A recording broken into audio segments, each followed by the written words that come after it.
Eu sou o professor Crerno Oliveira e essa é a terceira aula do curso de Estrutura de Dados e Algoritmos do NES.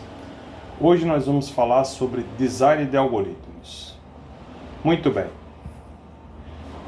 Primeira coisa que a gente precisa observar é que existem várias opções na hora de construir um algoritmo. Na hora que vamos projetar um algoritmo, as estratégias que nós usamos para resolver um determinado problema, elas acabam se assemelhando em grupos que eu vou descrever aqui. Não são todos os grupos possíveis, mas essa lista inclui os principais tipos de algoritmos. O primeiro grupo é o grupo dos algoritmos incrementais.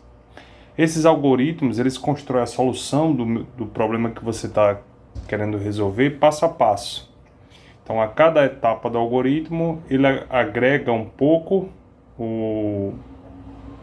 ao problema, até que no fim o resultado final do algoritmo é a solução do problema, tá? O segundo tipo são os algoritmos com a estratégia diminuir para conquistar. A ideia dos algoritmos que tem estratégia diminuir para conquistar é reduzir o tamanho da instância do problema para poder resolver instâncias menores e eventualmente encontrar a solução do problema original, tá? Você começa com instância grande, reduz o tamanho dela, resolve o problema para esse tamanho menor, eventualmente até reduz mais uma vez e no final você está resolvendo o problema original. Uma estratégia parecida com a anterior é a estratégia dividir para conquistar. Ao invés de somente reduzir o tamanho do problema, a estratégia dividir para conquistar, ela divide o problema em subproblemas menores, resolve cada subproblema menor e depois combina as soluções dos subproblemas menores para obter a solução do problema original. E o último tipo de algoritmo é o algoritmo guloso, que é o chamado algoritmo greedy, que ele tenta resolver o problema fazendo escolhas que são ótimas num certo conjunto, tentando encontrar o ótimo global para o conjunto inteiro, tá?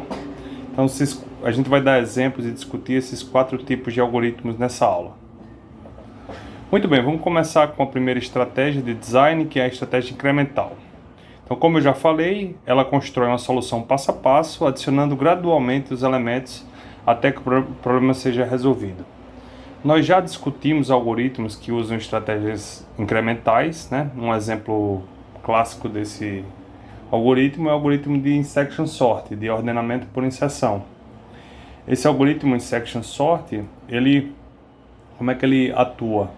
Ele vai ordenando a lista, começa com um elemento que está ordenado, você tem a lista para ordenar, né? A lista com 10 elementos. Então o que é que a gente faz? A gente pega o primeiro elemento da lista, que como tem um elemento só, ele já está ordenado. A gente acrescenta um novo elemento e reordena esses 2 elementos, tá? Então, deixa eu escrever isso para ficar mais simples de visualizar. Então, eu tenho uma lista de, 5 números, 9, 3, 2, 5 e 7. Então eu começo considerando simplesmente o 9, não tenho o que fazer, não faço nada porque é só um elemento. Mas aí eu considero o 3 na minha lista e eu comparo o 3 com o 9 e mudo eles de lugar. Então eu fico com a lista ordenada agora com 3 e 9, depois 2, 5 e 7. Note que na primeira etapa do meu algoritmo eu ordenei esse pedacinho da lista. Faço isso novamente, agora acrescentando 2. Comparo o 2 com os elementos anteriores da lista e troco o 2 com o 3 de lugar, o 3 com o 9 e o 9 vai para a posição 3. Note que agora a minha lista está com 3 elementos ordenados, tá? Então, passo a passo, eu vou incrementalmente buscando resolver o meu problema original, que é ordenar a lista inteira. Então, o algoritmo de ordenamento por insertion sort, o algoritmo de ordenamento insertion sort, é um algoritmo de ordenamento com estratégia incremental. Muito bem.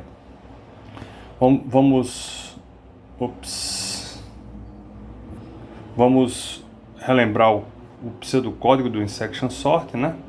Então ele tem um for aqui que vai incrementalmente ordenando os termos da minha lista, né? Cada etapa do for eu vou agregando novos termos da minha, vou analisando, aumentando a sublista que está ordenada, tá? Por isso que ele tem uma estratégia de ordenamento incremental, tá? Muito bem, deixa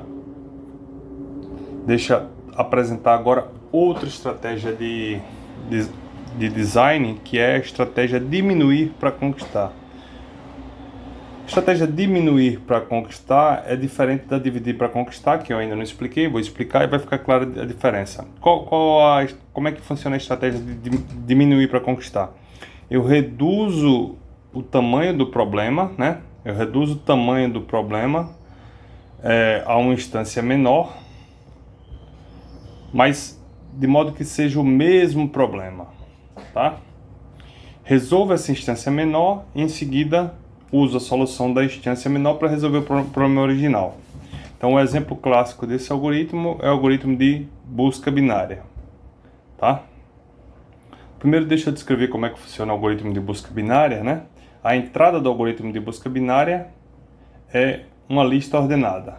Vamos lá. Então, a entrada do algoritmo de busca binária é uma lista ordenada. Então, eu tenho, digamos, uma lista que está em ordem: 3, 5, 10, 12, 15, 21, 34, 72, 45, 103 e 2420. E eu quero buscar um determinado número nessa lista, tá? Essa lista tem 1, 2, 3, 4, 5, 6, 7, 8, 9, 10, 11 elementos. Muito bem. Então, como é que eu busco um determinado número nessa lista? Eu faço o seguinte: eu divido a lista na metade. Digamos que eu quero buscar o número, sei lá, 32, tá? Uma opção para buscar o 32 está na lista, seria comparar ele com cada elemento da lista. 2, 5, 10, 12, e ver se cada um deles é o 32. Isso aí é um algoritmo cujo custo computacional vai ser basicamente o tamanho da lista, no pior caso, né? No algoritmo de busca binária, o que a gente faz é o seguinte: a gente divide a lista na metade, 1, 2, 3, 4, 5, 6, tá? Nesse caso aqui, eu poderia dividir na posição 5 ou na posição 6, não importa, divido na metade, e eu busco em qual metade está o 32. Então, observo o 34 e me pergunto: o 32 está à esquerda do 34? Observo esse primeiro termo, no caso, que é o 34, e pergunto: o 32 está à esquerda do 34 ou à direita? Naturalmente está à esquerda, então se ele estiver na lista, ele estará nessa parte da lista aqui. Novamente, divido a lista na metade e pergunto: o 32 está à esquerda do 12 ou à direita do 12? Ele está à direita do 12, então se ele estiver, ele está nessa parte da lista. Divido mais uma vez na metade, pergunto: ele está à esquerda do 21 ou à direita? Ele está à direita do 21, então se ele estiver, ele tem que estar nessa parte da lista, mas essa parte da lista é unitária, só tem um 21. Isso significa que o 32 não está na lista, tá? Note que nesse caso eu encontrei o 32, quer dizer, eu descobri que o 32 não está na lista fazendo 3 comparações, tá? Comparei primeiro o 32 com o 34, obtive que ele estava na esquerda da lista. Comparei com o 12, obtive que ele estava na direita dessa segunda lista, dessa sublista que foi dividida. E finalmente comparei com 21 para descobrir que ele não está na lista original, tá ok? Então essa é a estratégia do algoritmo de busca binária: dividir uma lista ordenada, é muito importante que ela esteja ordenada na metade, e descobrir se o número que você está buscando está à esquerda ou à direita daquela metade. Note que, na verdade, o que a gente está fazendo é diminuindo a instância do mesmo problema, né? Quando eu começo, vamos voltar lá para o começo, quando eu começo o problema, eu tenho uma instância com tamanho 11. E eu estou procurando o 32 nela. Quando eu divido na metade e comparo o 32 com o 34, aí eu passo a procurar o 32 numa instância de tamanho 6. Tá? Dividir o tamanho da lista original por 2. Quando eu divido mais uma vez, agora eu procuro o 32 numa instância de tamanho 3. Dividir pela metade e assim sucessivamente. Tá ok? Então, em cada passo eu estou dividindo o tamanho da instância pela metade, mas eu estou resolvendo o mesmo problema, né? Eu estou resolvendo o mesmo problema. Então, esse é o algoritmo essa é a estratégia de design, dividir para conquistar. Vamos ver com um pouco mais de detalhe outro exemplo desse tipo de estratégia, que é o algoritmo de Euclides. O que é o algoritmo de Euclides? É o algoritmo que encontra o MDC entre dois números, tá? Então, sei lá, se eu pegar dois números quaisquer, 18 e 12, quem é o MDC entre eles? Qual é o maior divisor comum entre eles? O maior divisor comum, né? O MDC entre 18 e 12 é o 6. 6 divide 12, 6 divide 18, e não existe nenhum número maior que 6 que faça isso. 6 é o maior número que divide 18 e 12 ao mesmo tempo, tá? Como é que eu encontro o MDC? O processo é o seguinte: primeiro eu divido A por B, eu tenho dois números, vamos chamar esse aqui de A, esse aqui de B, tá? Eu divido A por B e encontro o resto, que é o resto R, tá? Então, quando eu divido 18 por 12, eu encontro um resto, que é o resto 6, tá? 18 dividido por 12 deixa resto 6.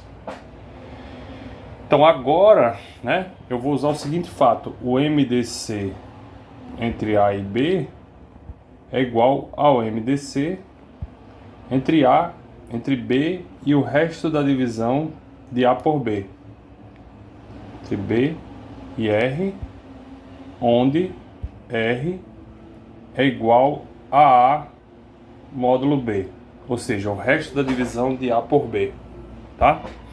Então, traduzindo isso nesse exemplo, o que é que eu tenho? Eu tenho que o MDC entre 18 e 12 é igual ao MDC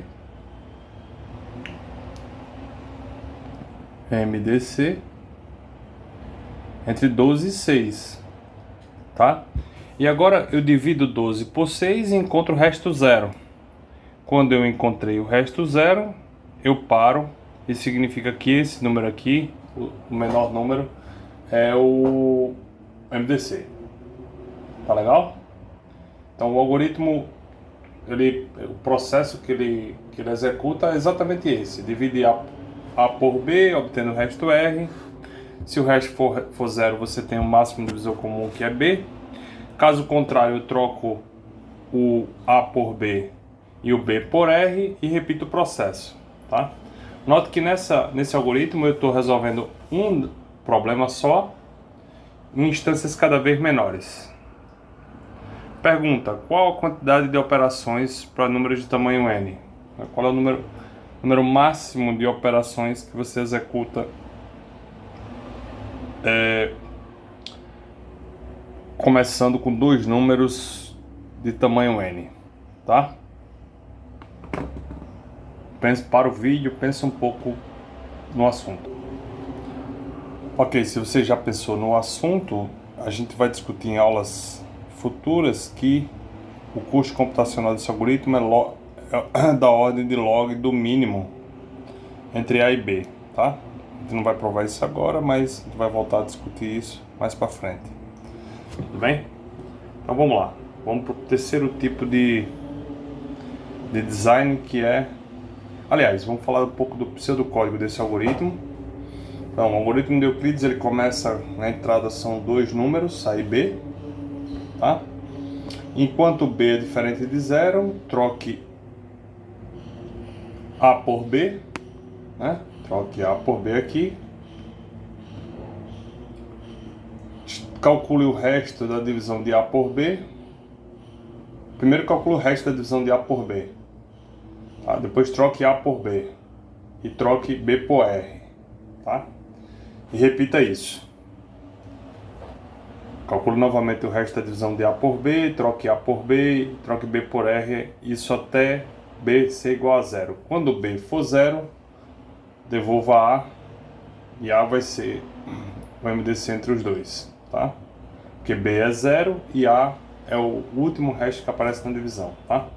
Então, por exemplo, se eu começar com sei lá, 36 e 10,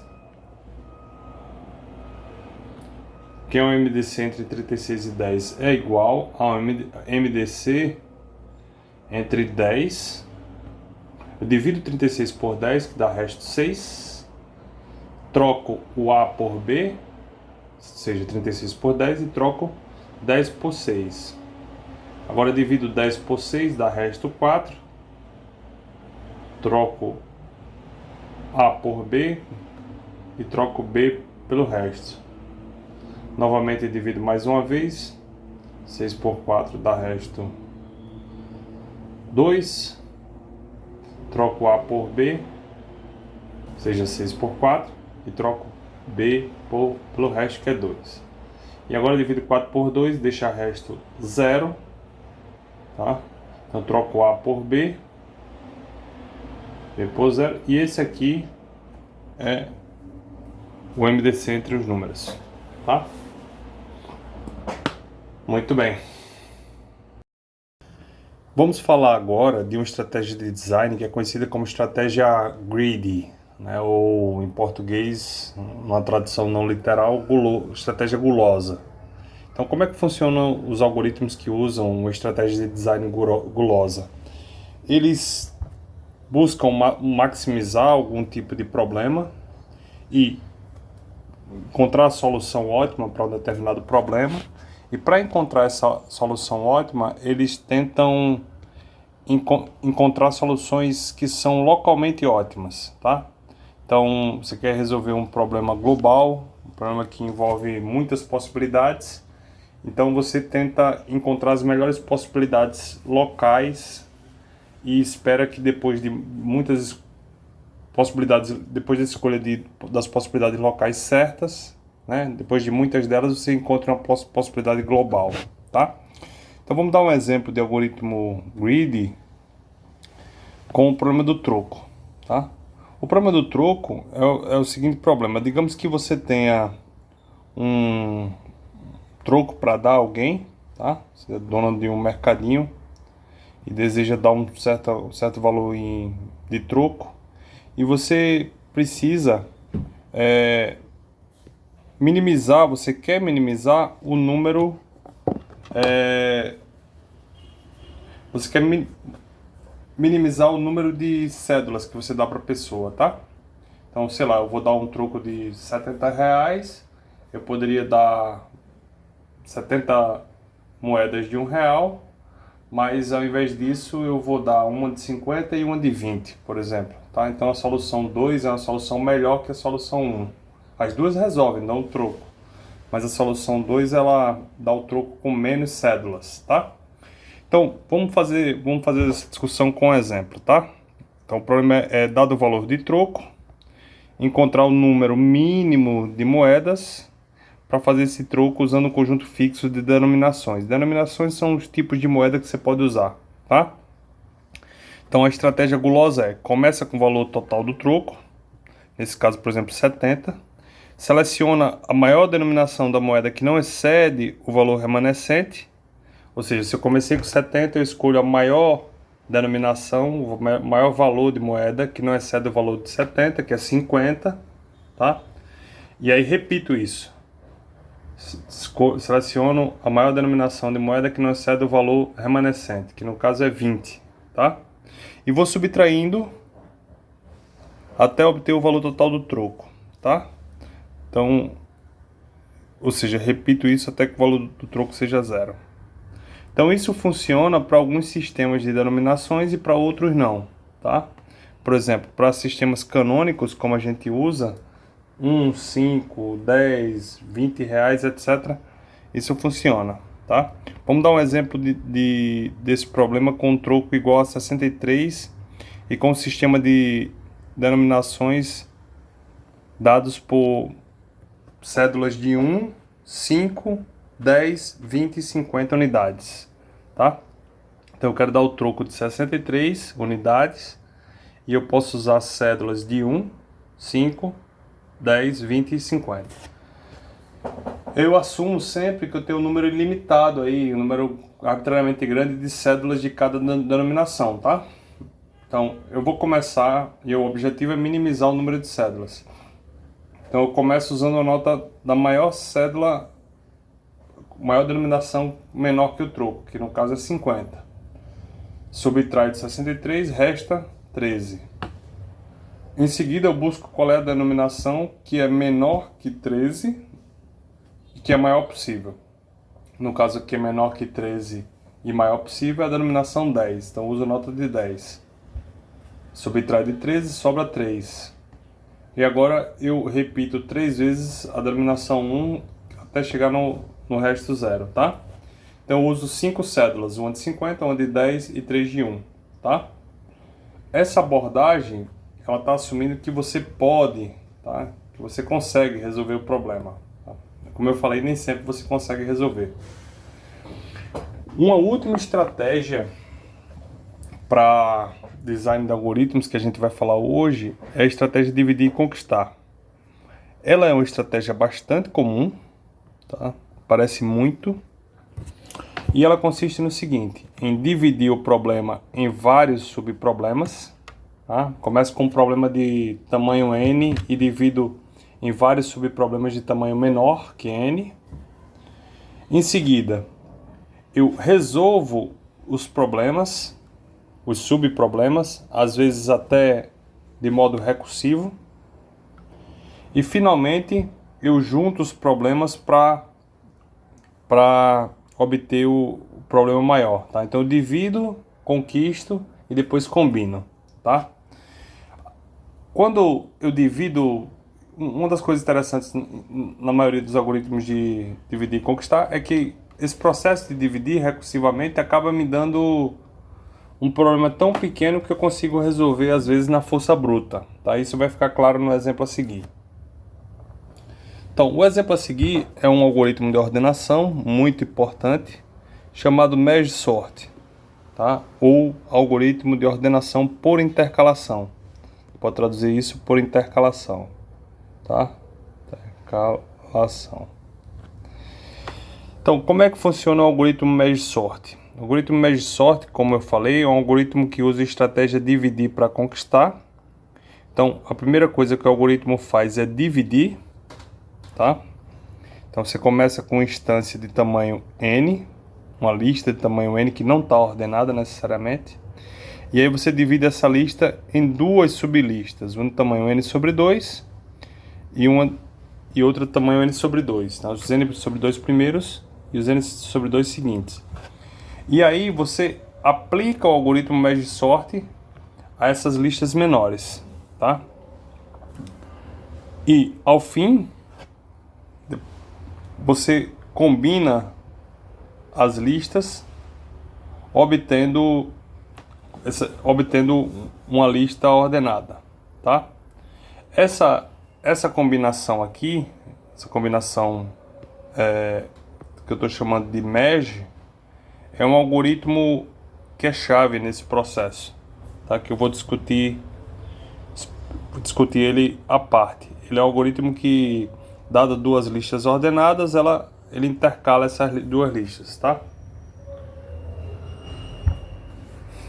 Como é que funciona esse algoritmo merge? Ele funciona assim. Eu começo com uma lista e eu fixo pedaços delas. Então eu vou fixar o pedaço que a lista vai de 1 até n, tá? E eu fixo um pedaço que vai de p até q e outro pedaço que vai de q mais 1 até r, tá? Então, essas sublistas elas têm que estar ordenadas. As duas sublistas têm que estar ordenadas para o meu algoritmo, para eles poderem ser classificados como entradas do meu algoritmo, tá?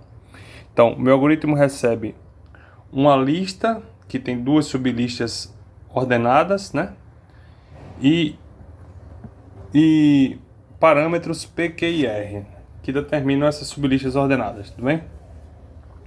A saída ela é formada pela união dessas duas listas mescladas em uma única sublista que está ordenada, tá? Então eu mesclo essas duas sublistas em uma única sublista ordenada de P até R, tá? A gente vai ver que esse algoritmo ele é implementado de modo que o custo computacional dele é O de N. E N aqui é o tamanho da lista final, tá? Ou seja, R menos P mais 1. Muito bem. Então, aqui a gente tem falado que de N como sendo o tamanho do problema original, mas nesse exemplo, o N está sendo o tamanho de um subproblema desse problema original, tá? Então, isso é frequente em algoritmos recursivos. Então, a gente denota o tamanho do problema original por N, e às vezes a gente também denota por N o tamanho do seu problema dado, mas isso tem que ficar claro na hora da discussão, tá? Então, qual é a ideia por trás do algoritmo de ordenação de intercalação, né? Qual é a ideia por trás desse algoritmo merge?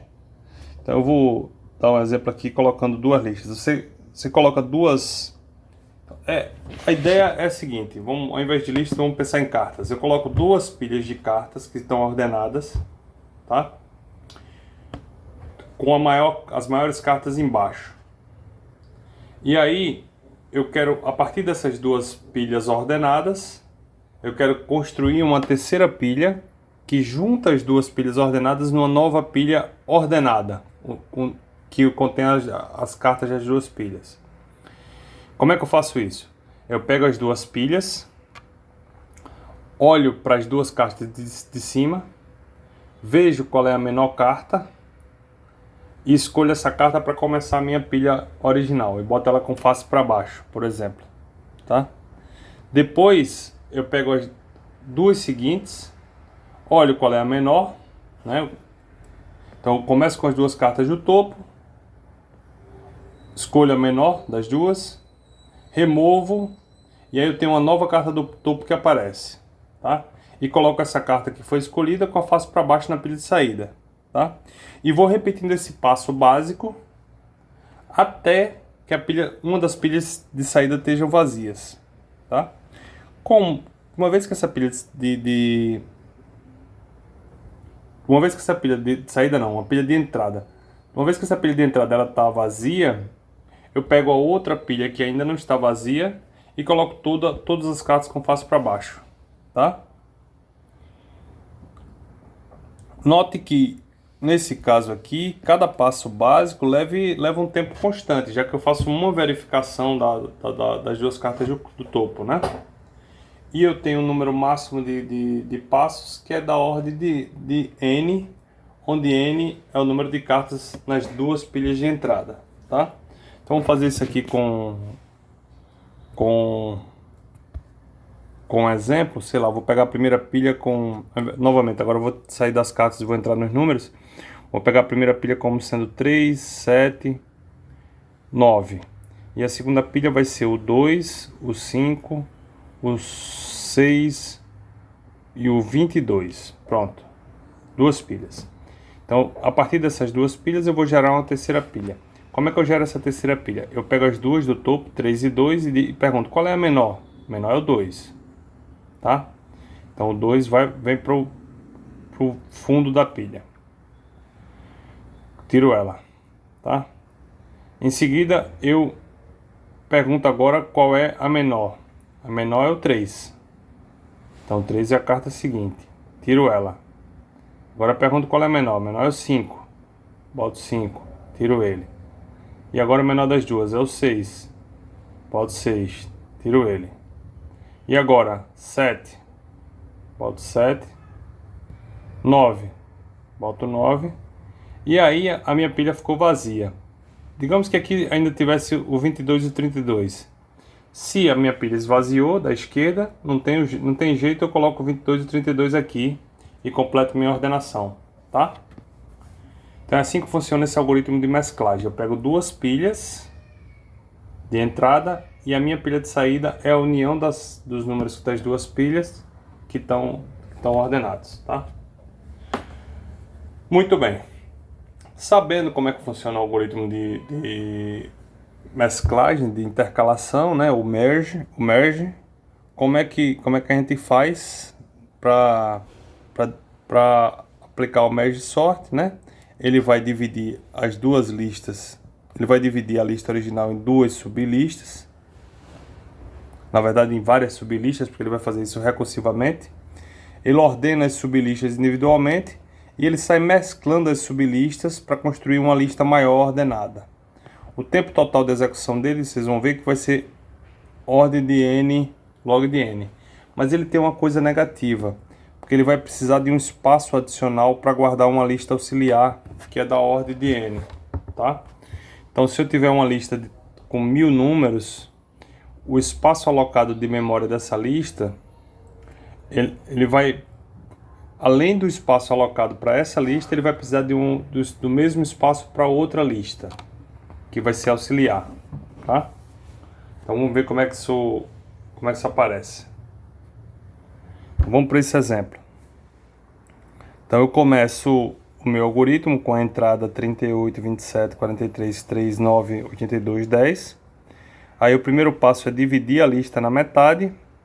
Aqui eu tenho 7 números, então a metade não está bem definida. Quer dizer, a metade é um número que não é natural, né? 3,5. Aí eu pego o maior inteiro menor que 3,5, que é o 3. Essa é a minha primeira parte. E a minha segunda parte é o que sobra. Faço a mesma coisa, divido a minha lista em 2. Aí eu dividi aqui no 38. Primeiro dividi aqui, depois dividi aqui. Fica 38, 27, 43. Depois outra lista, 3, 9. Dividido aqui. 82, 10. Aí eu divido essa lista 27, 43 em duas menores e as demais também em duas menores. De modo que nessa etapa eu já tenho todas as listas ordenadas trivialmente, porque elas são unitárias, tá? Então essas listas 38, 27, 43, 3, 9, 82, 10 estão ordenadas. Aí o que é que eu faço agora, né? Elas já estão ordenadas, tá? Eu mesclo essas listas. Por exemplo, o 38 eu mesclo com ele próprio, não tenho o que fazer, tudo bem, na verdade não preciso mesclar. Mas o 2743 vira 2743 na primeira mesclagem. O 3 e o 9 vira a lista 39. O 8210 vira a lista 82, 1082. Tá? E aí eu já mesclei todas as listas da última etapa, que eram unitárias, tá? E agora o que é que eu faço? Eu mesclo essa com essa, obtendo essa lista aqui, e mesclo essa com essa, obtendo essa lista aqui, tá? E finalmente eu mesclo essas duas, obtendo essa lista aqui. Note que exatamente como eu comentei anteriormente. Por exemplo, aqui o primeiro número na hora de mesclar essa lista com essa, o que é que eu faço? Eu pego o menor, 3, coloco lá, pego o próximo menor, que é o 9, coloco lá, o próximo que é o 10, e agora o menor é o 27. Depois o 38, depois o 43 e só sobra o 82 que vai para final da lista. Tudo bem? Então o merge sort é um algoritmo bastante eficaz e eficiente. Ele é adequado para grandes conjuntos de dados e o tempo de execução dele é n log de n. Ao contrário do insertion sort, algoritmo de ordenação por inserção, que tem tempo de execução n ao quadrado, tá? Mas como eu falei, ele exige um espaço, né, extra para mesclagem, tá? Porque na hora de mesclar você vai construindo essa lista adicional que vai necessitando do espaço adicional. Muito bem.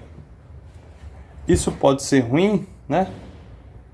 Isso pode ser ruim porque você pode ter sistemas com memória limitada, tá? E por que o Merge Sort precisa desse espaço adicional? Porque você tem que armazenar essas sublistas. São sublistas temporárias durante o processo de mesclagem, tá?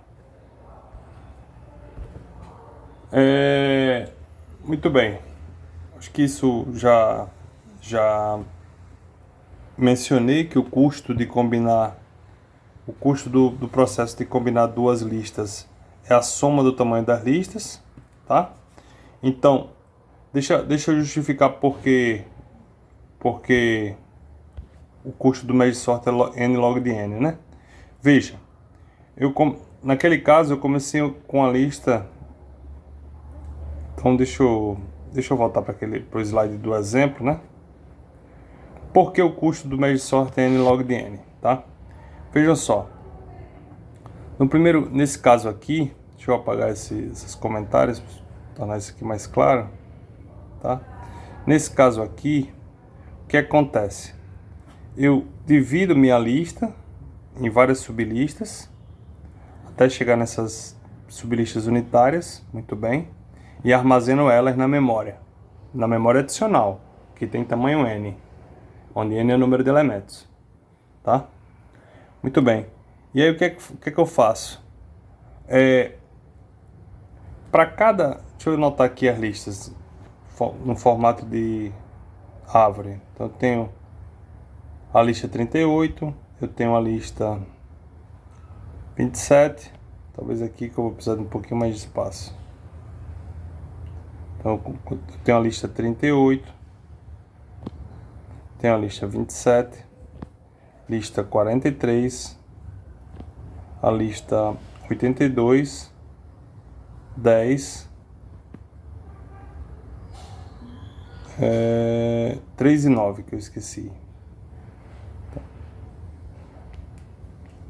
3, 9, 82 e 10, tá? Então, a primeira etapa do algoritmo é combinar essas duas listas e combinar essas duas listas com Merge Sort. Qual o número de operações que eu realizei? Eu realizei N operações, tá? E essas duas listas combinadas pelo algoritmo Merge, elas resultam em listas um pouquinho maiores, que agora estão ordenadas, 27 e 43. A lista 38 está aqui. A lista 39 e a lista 1082, tá?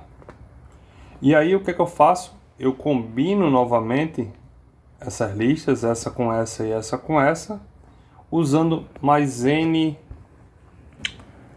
operações, tá? E aí eu obtenho a lista 27, 38, 43 aqui, e aqui a lista 3, 9, 10, 82, tá? Novamente eu combino essas duas, usando N operações, formando a lista final, que é 3, 9, 10, 27, 38, 43 e 82. Essa é a lista final, tá? Essa aqui é a minha saída. Então, quantas operações eu fiz? Eu fiz N vezes o número de níveis desse processo. É fácil ver que como em cada etapa do Merge Sort eu divido minha lista em 2. Para eu chegar em sublistas unitárias, eu preciso exatamente de um número de divisões K, tal que 2 elevado a K seja aproximadamente 1, tá? Porque em cada etapa eu divido N por 2, 2, 2, 2, até que, ou seja, as listas têm tamanho N sobre 2, depois N sobre 4, depois N sobre 8 e assim sucessivamente. Então, o número K de vezes que eu aplico o Merge na verdade, o custo que eu vou multiplicar, né? O custo do total do algoritmo Merge Sort vai ser K, que é o número de linhas que estão aparecendo aqui, vezes N. Só que K é dado por essa expressão. Ou seja, K é exatamente, ou seja, 2 elevado a K igual a N. K é o log de N na base 2, tá? Que a gente nesse curso vai simplesmente ser chamado de log de N, tá? Então o custo vai ser Kn, que no caso é log de N vezes N, ou N log de N, tá? Então essa é a justificativa pela qual esse algoritmo tem custo N log de N. Vamos adiantar um pouquinho, voltar onde a gente estava, tudo bem? Ok. Pronto. Como eu falei, aqui isso aparece no código, né? Então, o algoritmo Merge Sort ele tem um custo que eu vou chamar de Tn, tá? Depende do tamanho da entrada, tá? Executar esse if aqui, se n igual a 1 pare, tem custo 1, isso não é muito, sabe, custo constante. E agora eu vou fazer o seguinte, eu vou ordenar essas duas listas, tá? Eu vou aplicar o Merge Sort nessas duas listas, tá? Na verdade isso aqui não é ordene, aplique o Merge Sort nas duas listas, tá? Ordene usando o Merge Sort as duas listas, usando o Merge Sort essa lista e essa lista. Qual o custo de fazer isso? O custo é 2 vezes n sobre t de n sobre 2, já que o custo de ordenar uma lista de tamanho n é tn. Então, ordenar duas listas de tamanho n sobre 2 tem custo t n sobre 2 vezes 2, tá? Ou seja, onde é que eu estou chegando? Eu estou chegando que tn é igual a 2t de n sobre 2, mais alguma constantezinha aqui, tá? Que é o custo de mesclar, custo de mesclar no final, θ de n, tá? Ok, esse tipo de equação vai aparecer nas próximas aulas e é o tipo de equação que é frequente em algoritmos recursivos. E a gente vai aprender como é que a gente resolve esse tipo de equação de recorrência, tá? Uma observação legal é o seguinte: dá para otimizar a mesclagem. Por quê? Porque, em princípio, eu teria que pegar as duas pilhas de entrada, né? Pego as duas pilhas de entrada, sei lá, 2, 5, e a outra pilha 7, 8, 15, 22 e 43. Pronto, essas duas pilhas de entrada como exemplo. Então, em princípio, eu começo o meu algoritmo e a cada passo eu escolho o menor, no caso aqui é o 2, mas eu preciso checar se as duas pilhas são não vazias. Porque se elas forem vazias, eu não posso escolher o menor, tá? Então eu preciso checar a cada passo se a minha pilha é não vazia, tá? Isso é um gasto desnecessário, principalmente porque quando eu escolher o 5 aqui, essa pilha vai ficar vazia, e a partir daí eu já sei que ela vai ficar vazia sempre, tá? Então como é que a gente resolve esse problema? A gente coloca no fundo de cada pilha um número especial que eu vou chamar de infinito. E aí eu não preciso mais checar se minha pilha é vazia. Por quê? Porque quando ele chegar nesse número especial, que é infinito, um número extremamente grande, que a gente coloca lá no final da nossa pilha para identificar que ela acabou, quando ela chegar nesse número, eu sei que ela acabou. Então, a partir daqui eu coloco toda a outra pilha na saída, tá? Isso otimiza o meu algoritmo, né? E, bom, isso aqui a gente chama de sentinela, tá? Essa é a palavra para esse tipo de objeto que a gente está colocando ali para marcar o fim. Tá bem? Muito bem. Esse aqui é o pseudocódigo do procedimento merge. Eu peço que você pare o vídeo, analise, tente entender o que é que ele está fazendo. Se você entendeu a lógica do merge, tenho certeza que você vai conseguir ler esse pseudocódigo, tá? E se você não entendeu, coloca aí as dúvidas, comentários, tá? A gente vai encerrar essa aula por aqui hoje. Espero que você tenha gostado. Na próxima aula a gente vai começar a discutir melhor algoritmo, mais detalhe, esse tipo de algoritmos são os algoritmos recursivos. Muito bem, obrigado aí pela sua audiência. Se você não se inscreveu ainda no nosso canal do NES, se inscreva e não perca as aulas dos outros cursos que são muito interessantes.